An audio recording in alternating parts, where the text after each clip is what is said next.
Hey, welcome to Focus Physio Day 8, 12 Days of Mobility. We're going to talk about the hips today. Alright, so hopefully you followed us so far from day 1 to now.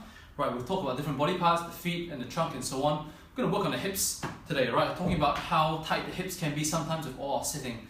So you might have seen variations of this like the pigeon stretch or glute stretch, hip stretch, piriformis, whatever. Alright, so we're going to talk about mainly the hip stretch today.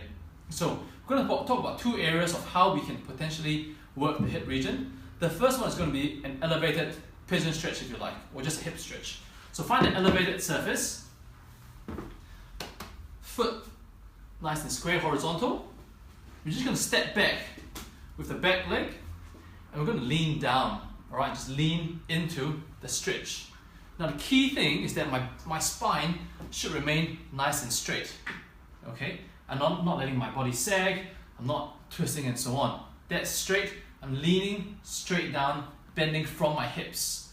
Alright, we want to look at time under tension, so breathing in that position. Just easing into the stretch a little bit more.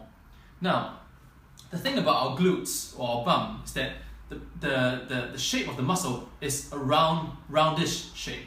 So we want to try and hunt and find certain angles that can be stiff as well, rather than just one direction only. So how we do that is we're going to keep our spine straight, we're going to rotate our shoulders, rotate our trunk, and once again, spine straight still, leaning from the hips.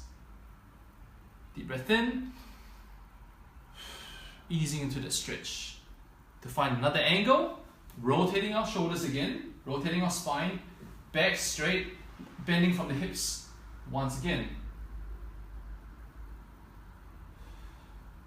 So finding different angles.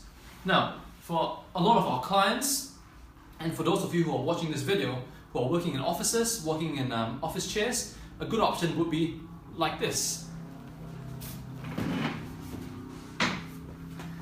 Say you're on your computer, you're on your laptop, reading reports, reading emails, answering phone calls, for example, you can also do this.